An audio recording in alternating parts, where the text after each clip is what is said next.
Welcome to the Wake Up Call for the Soul podcast with Bill and Claire, where we go deep and wide on subjects intended to support our awakening to greater truth, beauty, goodness, freedom, joy, peace, harmony, and love.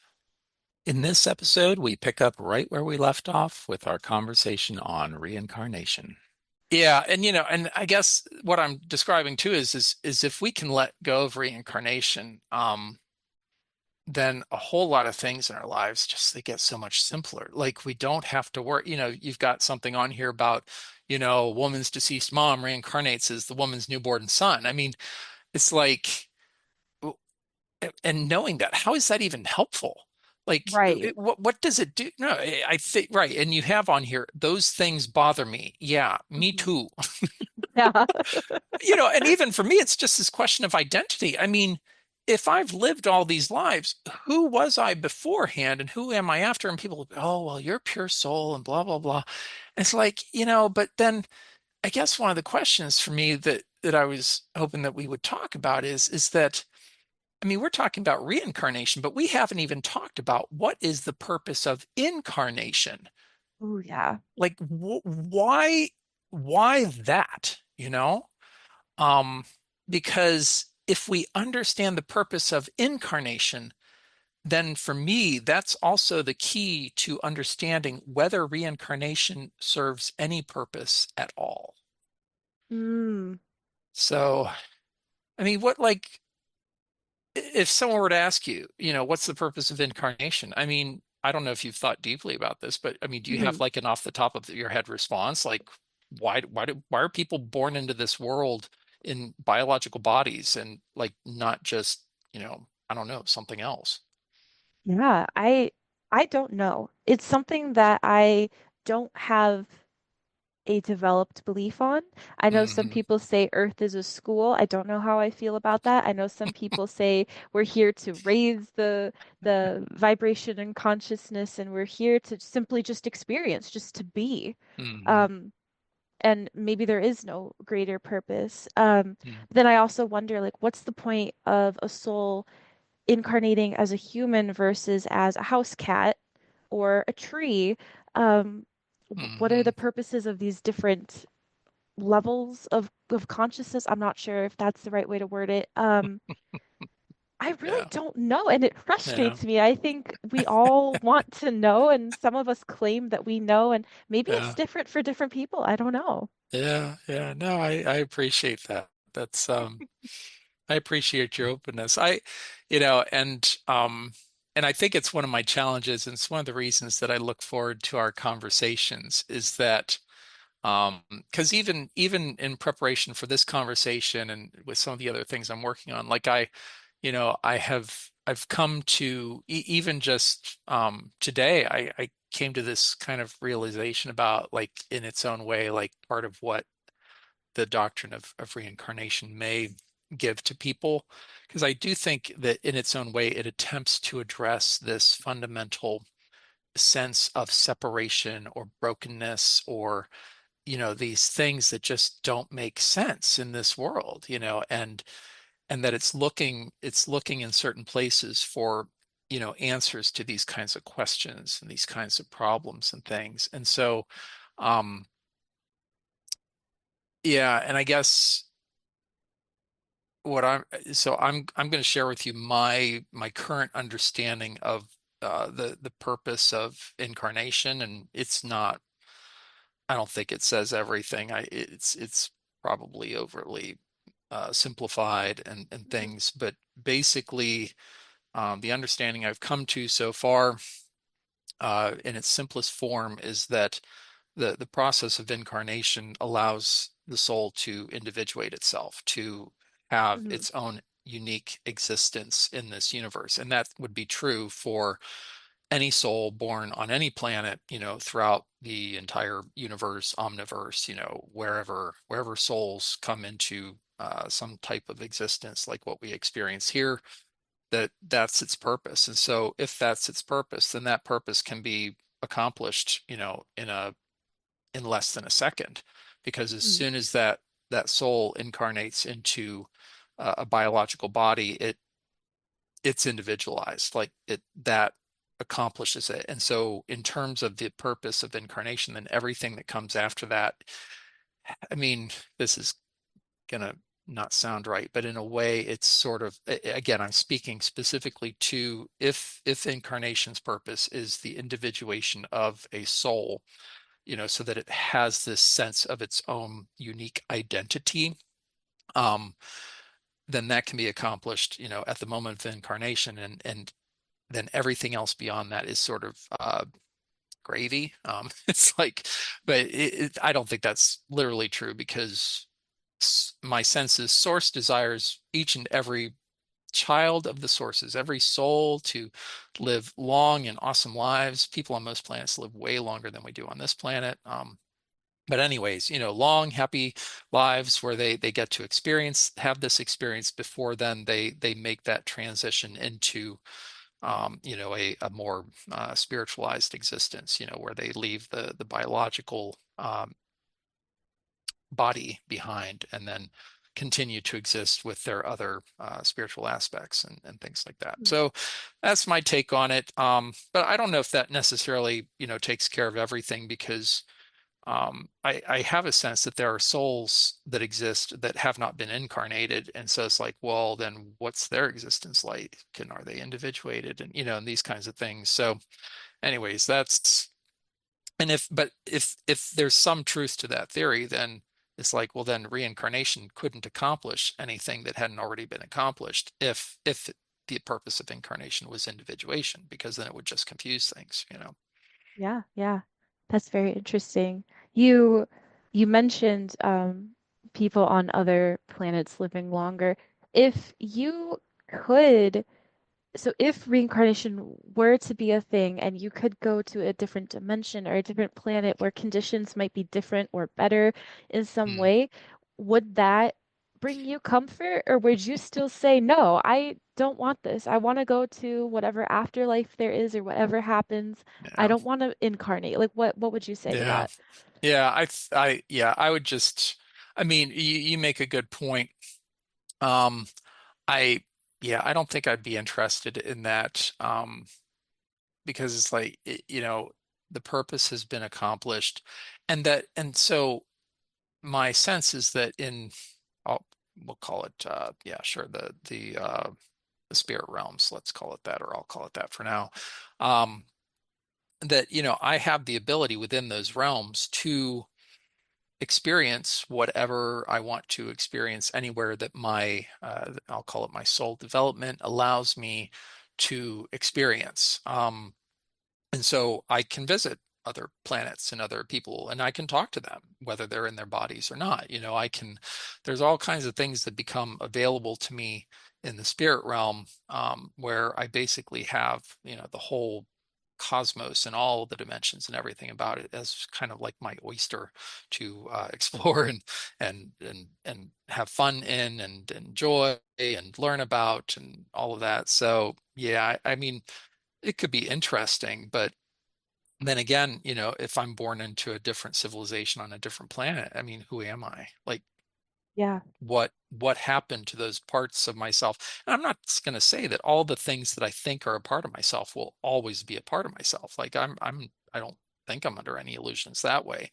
But Hmm. my sense of that I have a self, a deep self, that has this sort of, I'll call it infinite potential for growth, for development, for change, even for transformation and transmutation through, the source's love. Like that, that sense of continuity, um, seems much more enjoyable to me than the idea of popping into different bodies Mm, in different yes, times and yes. places, and Hmm. kind of having to, I mean, at least on this planet, people have to start over, I mean, if reincarnation is a thing.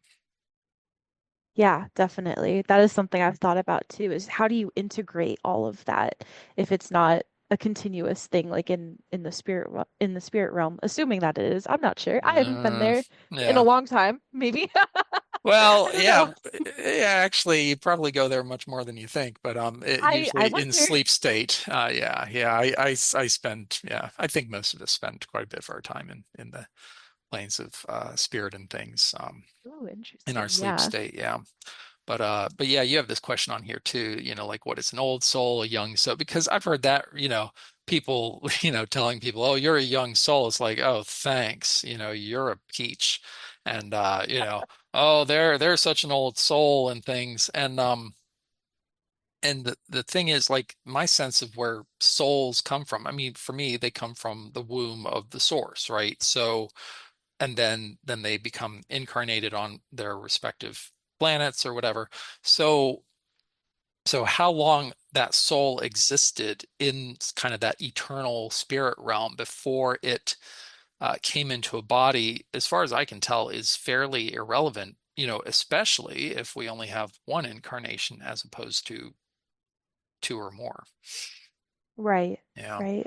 So I think then, these labels that people will apply either to themselves or other people, either in kind or unkind kinds of ways, it's more of the same of just like it's really uh, that each soul is unique and each soul comes into this world with unique capacities and perceptions and experiences. I mean, that's a huge part of the point for me. So, but I have met people that in my life, I mean, like that I was just like, gosh, like this person just seems so, and they, oftentimes the thing that struck me was that they were, younger than me. And I'm like, gosh, this person really seems like I just get a good sense from them, like I just feel like, gosh, they have some things figured out that I don't have Yeah. figured out yet. Um, and so I get where people get that idea because I've experienced people that I'm just like, how did you get to be so awesome? You Yeah. like, because man, I see a huge gap between, where you're at least in these areas that I'm focusing on as opposed to my own or whatever. So, but again, I think it's part of the diversity, the beauty of life, I mean, that soul's unique. They were born into their own circumstances that created certain opportunities and challenges for them that are different, that they responded to according to their ability to choose. And, I mean, because, we have these ideas about age and things. I mean, I know people who are in their 70s and 80s and they, like they're emotionally like 3-year-olds, it's like, Yeah. and so we have these ideas that certain ages must translate into certain stages of development. But I mean, in my perceptions of the soul, that's not necessarily the case. I mean, there's lots of kids that are way wiser than their parents, they're smarter Hmm. than their teachers in the classroom when it comes to the stuff that matters. I mean, I worked in the field of disabilities and so I worked with people with significant intellectual disabilities and things. And I would, talk to some of these people, hang out with them. And I'm like, man, like these people get it. Like this person knows what really matters in life in a way that I don't, like they understood, I'm having conversations with them. They talked about their relationships with people and things that really matter. And I'm like, oh gosh, like this person is so much more advanced than me. But, in our society, we worship people's intellect Yes. and don't realize that the people who could really help us are the people that we treat as if they're somehow less than whole or whatever. So Right. yeah. Yeah. Yeah, I guess one of the things I could talk about if you want is some of those other spiritual laws that help to explain how and why so many people are so convinced that reincarnation is a thing. Hmm. Because Sure. because there are Sure. these things like I think you were interested in talking about like past life regression, Yeah. um, past life regression, or I mean, I even came across a book called Old Souls. I don't remember the author's name. I think I was guided to it at the library, and it was about this journalist who went to it was an area of the Levant. I want to say I think it was in Lebanon, and there were some communities of people there that their spiritual view incorporated reincarnation into it, and they had tons of proof that reincarnation was real because there would be these stories of, say, like a little child, a 3-year-old, would talk, they would use the name of someone that isn't in the family. They'd be like, I want to see Baba. I want to see Baba. And they're like, who is Baba? And then they would travel to a different town, and the child would run up to this person and wrap their arms around them and say, Baba, Baba, Baba, Baba. Like these kinds of stories. And when I read that book, at that point, I had what I considered to be a sufficient knowledge of spiritual laws to get a sense of what was actually going on in those circumstances. Um, so, I mean, are you game for kind of digging into that a little bit? Sure, yeah. I've watched these I forgot what the show is called, but like on YouTube they were published and it's like a little show about like kids that remember past lives. And I remember I felt like a lot of it was very compelling, but I also was wondering like what else could be at play here. So I'm open to Hmm. talking about that. Yeah. Yeah, yeah, yeah. And it's that what else could be at play here that really strikes me. So, because what a lot of people don't understand. And it's funny because your own experiences that you even just shared, earlier about, your experience with your grandmother or with your neighbor, you know, you were experiencing in my world what we call phenomena that are related to the workings of the laws of communication and rapport. So, Ooh. so you and these, so these are laws. The thing is that in the current conditions on this planet, like it's just very challenging for most people to perceive or to enact these laws. Most people don't bother to study them. They don't Hmm. know about them, and therefore they can't really apply them, or they'll come across phenomena like you came across, and they will misunderstand, misinterpret, not get what is going on. Um, and I think when I look at reincarnation in all of its manifestations, the stories of the young children, and I think the fact that it always seems to be young children is a clue. Um, and then so there's that fact to it, and then what was the other thing I was thinking of? Yeah, it'll come to me. Anyways, so and I'm talking about past life regression.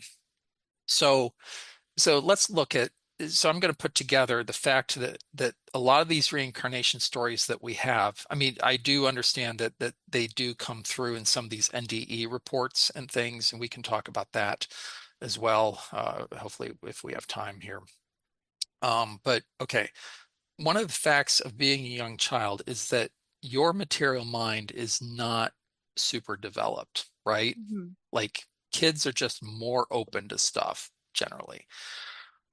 So you have that. And then I'm going to connect it to like uh, past life hypnotic regression. So people who learn about their past lives through hypnotic regression, what happens? Their material minds are relaxed. They become more suggestible, right? They're more open.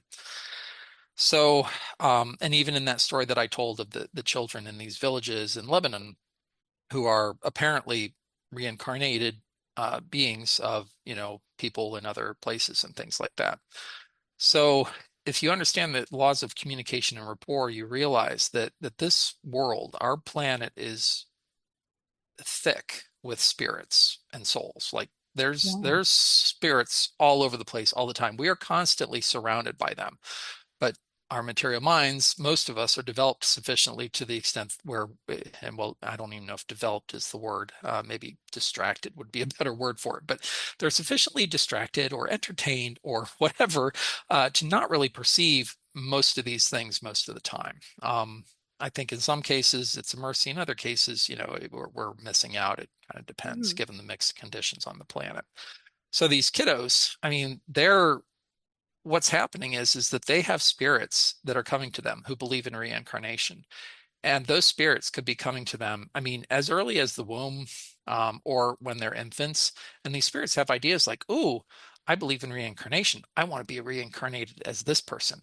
And so what the spirit does is they form what I would call a rapport, a relationship with that child's various aspects.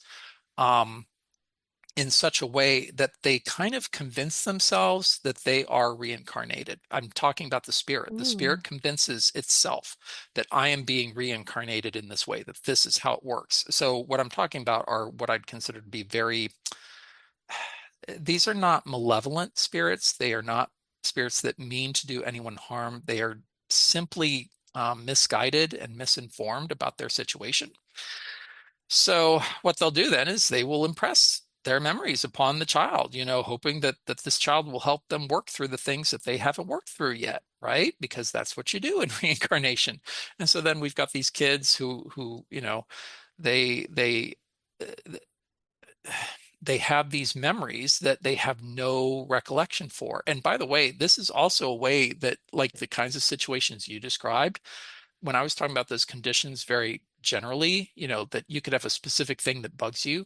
I mean, you could have had in the conditions, it's possible that there could have been one more spirits that like influenced you in ways that really were not for the highest and best that you Yeah. then in your own way retained, right? And it's Yeah. again, it's nobody's fault. It's we're dealing with a lot of ignorance and pain and trauma, and all these different things. And so the things that you could be struggling with, I mean, in their own ways, they are not truly yours. They never truly were yours, but they could have specifically been someone else's that they kind of gifted you with, if you want to look at it on the positive side.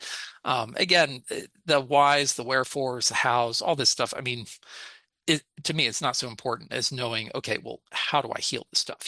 Oh, Right, okay, source can exactly. heal me of this. So we've already had that conversation. So, okay. So then, but what happens is that these children, as they get older, you always see a fading. Like now, some of these children really remember this stuff because the spirit really impressed them, and the child was able to maintain the rapport longer. But at some point, the spirit realizes they're like, oh my gosh, because the child's mind develops their other aspects, because all of us we have multiple layers and aspects to our being that we'll probably get to in one or more conversations in the future.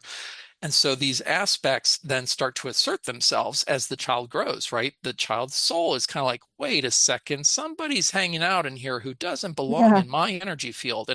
And their mind is kind of like their mind starts to be like, wait, this is what's going on here. Even if they believe the memories, they start having other thoughts or questions or doubts or whatever. And then they have their spirit minds and their spirit bodies. These things start to develop and grow.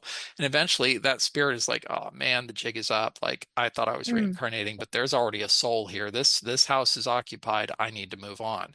Yeah. Um, and I think that's why so many children grow out of these experiences, because I think that through their own development and through the spirit's realization of like, oh crap, I thought I was reincarnating and there was already a soul here, but I couldn't even perceive it because I'm so deluded in my ideas about reincarnation. And so when I look at the stories from the folks in Lebanon, it was so interesting because the book was called Old Souls, but all of these children, they were all born of people who had died traumatic deaths within weeks or months of their birth date. Ooh. Yeah. And I was like, yep, that makes sense. And see, the thing is, they had a Yeah. culture that supports it, right? In these communities, people are believing this. And so they're like, hey, this is like what we're going to do. We're going to, like it's just part of their reality. So whenever a child engages in this behavior that appears to be related to reincarnation, the parents are actually more open and supportive of it, which allows that attachment to last longer and things, and where they might actually try to seek out, like, well, who was this person? And in the book, at least all the stories I remember were just like, yeah, this person, they died in a car wreck. Like, well, what date was that? Oh, it was about 2 months before your child was born. It's like, yeah, so I just thought it was hilarious. This book was called Old Souls, and there was not a single story of an old soul. It was always people who had died, or it could have been, it didn't have to be traumatic. It could have been someone who died of old age, say, but the time of the death was shortly before the birth of the child is the thing that really struck me. It's like, Hmm. So I mean, yeah, so if spirits are able to form a rapport, which even now you've had experiences where it's very clear to me that spirits have formed a rapport with you, um, so what's to say that they couldn't do that with kids or Yeah. with people who are in a hypnotic or hypnagogic state that are actually interested in doing this thing. Well, what's to prevent any spirit from coming in and saying, "Yep, I used to be you." Yeah. Whether they believe it or whether they're doing this in a more malicious manner, Hmm.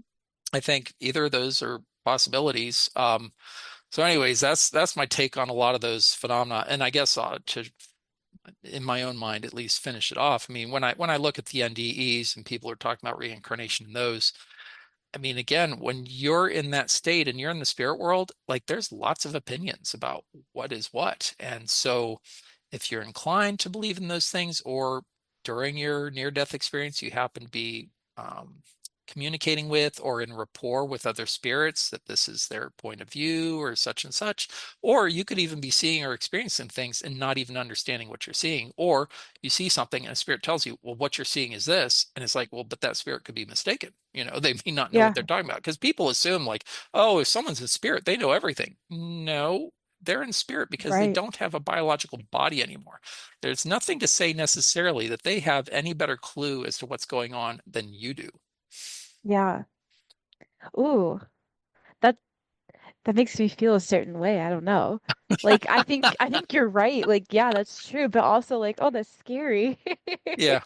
Well, but see, that's why the knowledge of those laws of communication and rapport is so important, because when you understand, then what you understand also is that the more elevated your own spiritual condition is, okay, the clearer, the purer your channel, your desires and your intentions, then part of those laws have to do with the law of attraction. So then you're going to attract those spirits in those conditions, especially if this is your intention and you have knowledge and understanding that there are spirits who know more and there are spirits who know less. And if you want to get information and insight from those spirits who know the most or more than others, then that has to be your desire and intention. And Yes. I've come across all kinds of different people with mediumistic abilities where there are some people who are very focused and they understand these laws and they're interested in getting the highest quality information, insight, love, wisdom, healing from the highest Hmm. spirits possible.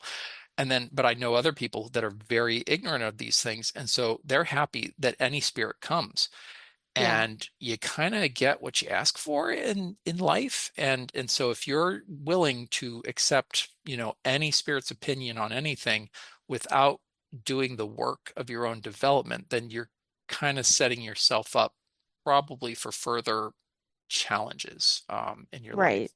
Yeah, yeah, because there was this lady who claimed to channel angels, but the uh the angels would just come through her at any time willy-nilly, like Hmm. not even with her permission. It's like, and you think an angel's going to talk to you without getting your permission first? I mean, Right. really? Like no, you're not channeling angels, because angels don't behave this way. Angels honor free will. Whereas, see, again, like spirits who are in these lower planes, they don't even realize that there's already a soul in that baby's body, right? So then they're going through this thing trying to convince themselves that they're reincarnated, that they don't understand that they're messing with other people's wills. Like lower Hmm. spirits do those things, but higher spirits completely, they're like source, right? They honor our free will choices, they honor our decisions, and they don't help unless we ask, whereas anyways, and asking can come from different levels of being. Again, another conversation. But anyways, yeah. So I see so many things, that people express, and usually through my understanding of things like the law of attraction and laws of communication and rapport, the laws of love and desire, like, you know, all these things kind of make sense to me for the most part, like where I'm like, okay, I mean, I don't necessarily know all the minutiae of the thing, but um, I have enough to feel like, that there's a pretty good chance that something in this ballpark is what's happening. I don't Yeah. Yeah. Wow. know. Yeah. So, Mm. and I guess, one of the things I was thinking about when I saw your comments that you had written ahead of this conversation, it was clear to me that you had what I would call discomfort with a lot of these ideas related to reincarnation and karma and things. And one of the questions I had for you is kind of like, well, why are you doubting your feelings about reincarnation? You know, Yeah. like if you feel that way about, I mean, if it doesn't make you feel joyful and loving and happy, then it's even if it's true, it's probably not for you. Well, and that's what I'm wondering is there's still part of me that thinks, well, can two things be true? Like, would it work that maybe for some people it is and for some it's not? Like, I don't know. Um, because I think part of the reason I doubt my feelings on it is because I still feel like there have been times I've seen or read something that I'm like, oh wow, that like really does kind of resonate with me. Mm. Um, but I think it's Hmm. something that I'm gonna have to just keep exploring, Yeah. and Yeah. keep thinking about. Yeah. Yeah, no, and I think it's good, right? And that's again part of the reason I said before why I like our conversations is I really appreciate your openness and you're willing to investigate things because there are things, and I've received actually very specific angelic advice to this extent, and I think it is very true for me, Mm. is that the part of the challenge of the material mind and the human condition has to do with conclusions. Um, Hmm. Making conclusions that are not necessarily actually concluded, Yeah. whether it's saying, oh, I dealt with that, or oh, I forgave them when we really didn't, or oh, I know exactly how this thing works when I really don't, like I only have part of the picture. And so I think it's part of my own challenge to be like, because if you can't pick up on, I feel pretty confident about like my perceptions on these things, but it's possible, likely, that that there are certain things that I'm missing or that are not quite lined up with the truth of the phenomena or the experiences or those kinds of things. Um, right, or with certain possibilities that may exist. And so, yeah, it's a dangerous thing to conclude that we have fully grasped I think the truth of anything. Yeah. And so I appreciate your openness and your humility in that regard because I do feel that I have much to learn in that regard. Mm. Um uh, yeah, and yet there's part of me that's like I think there's part of me that's coming back and saying, yeah, well, show me something that that really defies these perceptions, these Yeah. understandings that I've developed. And I have yet to have come across those things. The closest thing, and I guess we're getting near the end of our time here, but and we didn't get to talk about it this time, but it was in my list, and I was curious to see if you'd latch onto it, is the idea of walk-ins, because walk-ins are very, Oh. to me, like they're in a very similar category to reincarnation, actually. And there's someone that I'm close to who actually um, because of their experiences with this friend of theirs, where the friend suffered a traumatic accident. I think it was a car accident with severe brain damage or whatever. But when this person came back, like, um, they came back to full functioning, but they were not like who they'd been. I mean, Wow. they had knowledge and they became very interested in all kinds of subjects and topics. And I think the person themselves may have even thought that they were a walk-in and things like that. And so I even have these things in my life that I'm like, I'm not sure about. Like, I think it can still be explained through these laws, but it's challenging because this person close to me and their friend appeared to, see this in this way. And while I can see possibilities for explaining, how this person came back in the way they did, the idea that, well, that person's soul left and another soul came in. I can also see how, especially through brain trauma and things like that, that the laws of rapport could have been operating in this person in a way that's very different, from how most people in this world operate. Not Oh, necessarily in yeah. the form of possession, because actually that's another thing related to the laws of Yeah. communication and rapport, probably a whole other episode. But but yeah, but where this person appeared to be probably in rapport with, I'm guessing, and I think that their interest did turn toward things like reincarnation and such.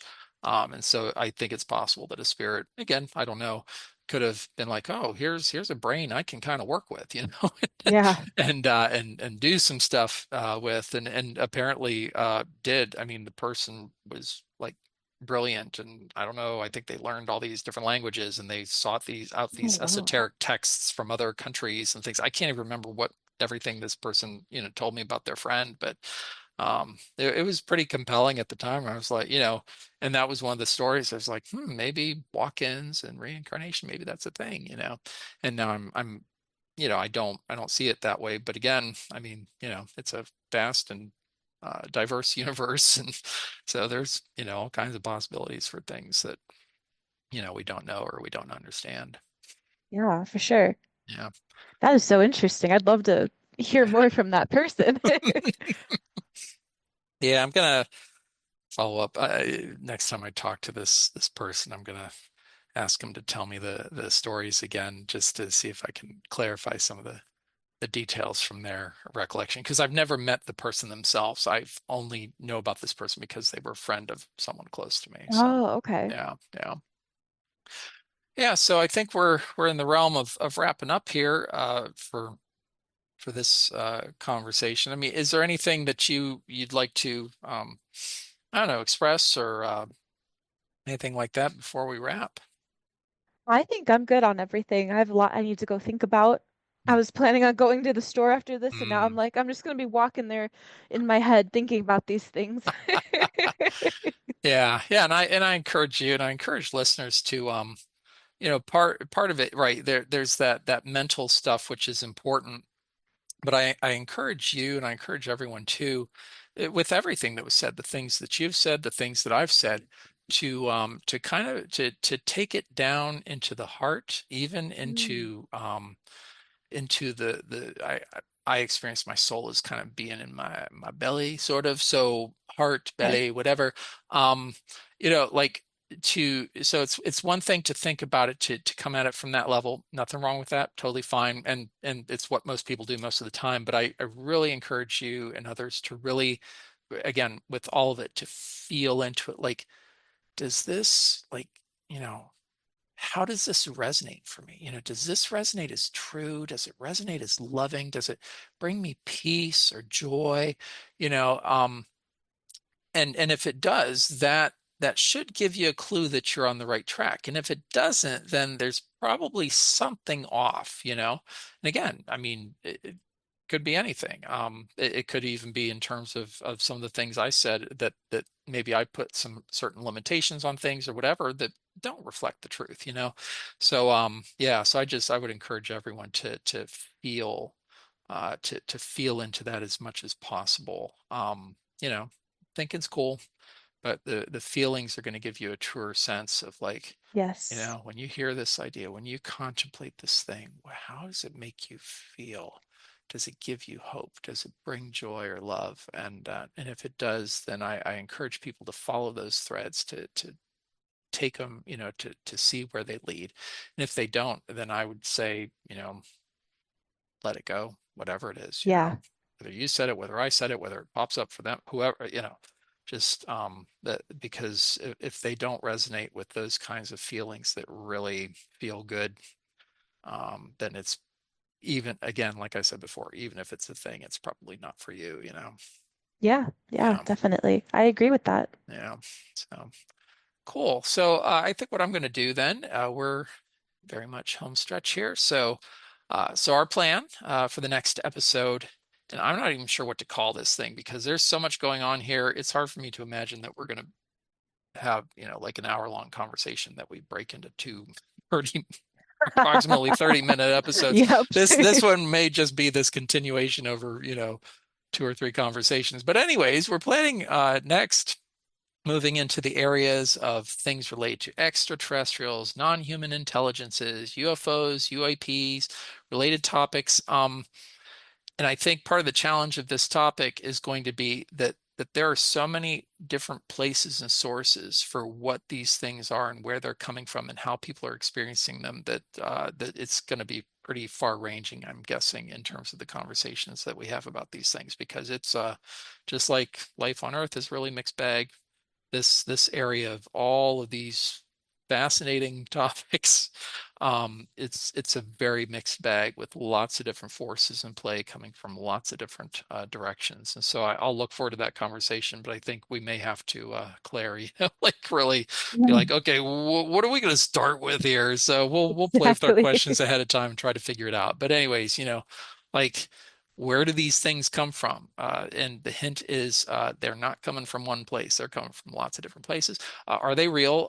Well, yeah, we'll talk about that. And if so, like, like, well, what are the plans or the intentions behind, these forces, these entities, whatever they might be, and even, uh, kind of, I'm hoping by the end of that conversation, however long it takes, how many episodes it takes, that we'll at least have some sense between ourselves and hopefully for the listeners to kind of maybe give some criteria on, like, hey, what should I be paying attention to and what should I probably just like not bother with, because man, it's the Wild West out there right now.